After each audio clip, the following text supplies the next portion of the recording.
নসরতপুর, সমুদ্রগড়, হাটশিমলা সহ বিস্তীর্ণ এলাকার তাঁতিদের টানাপোড়েনের সংসার। পাওয়ারলুমের জামানায় মদন তাঁতিদের ভারেমা ভবানী। অর্ডার নেই, চাহিদা নেই, সংসারে সুখ নেই। আর কয়েক মাস পরে পুজো।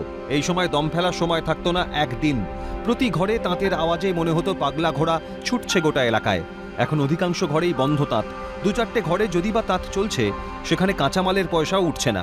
হস্তচালিত তাঁতের অবস্থা খুবই খারাপ। মানে এখন আগে তো কুচবিহারের কারিগর এসে তাঁত বুনতো, আমাদের কাপড় বুনিয়ে দিত। এখন ওরাও চলে গেছে দেশে, আমরা চালাতে পারলাম না, সুতোনাটা কিনতে পারিনি। তাঁতের সঙ্গে সকলেই না অন্য বিজনেসই করে, তারা অন্য কাজও করে, সবজি বিক্রি করে, মাছ বিক্রি করে, কিন্তু আমাদের হস্তশিল্প, আমাদের বসাকপট্টি প্রায় হাজার হাজার আছে। একটা সময় ভিন জেলা থেকে কাজ করতে আসতেন বহু শ্রমিক। বর্তমানে তাদের দেখা মেলে না। স্থানীয় শিল্পীরাই কোনোভাবে কাজটিকে এগিয়ে নিয়ে যাচ্ছেন।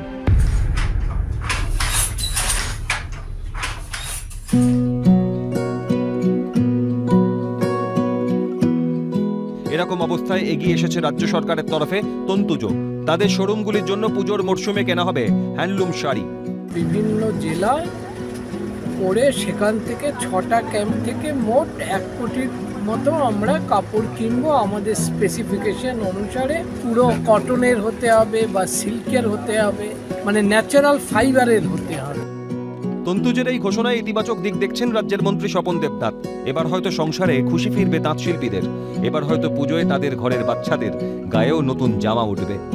টোটাল কাপড় মিলিয়ে 10 কোটি ধরা আছে। এই মানে ক্যাম্প করে কাপড় নেওয়ার, ইন্ডিভিজুয়াল তাঁতিদের কাছ থেকে গুণগত মান দেখে পরীক্ষা করে, যেটা আমাদের শোরুমে বিক্রিত হবে। 64টা শোরুম আছে, সেই জন্য আমরা আপাতত 1 কোটি টাকা ধরেছি। তাঁতের কাপড় কি একদিনে বানানো যায়? সে পারলুম তো নয়, বলতে গেলে টাইম লাগবে। সেই জন্য অ্যানাউন্সমেন্ট এখন যে 1 কোটি টাকা প্রিপারেশন নিতে হবে।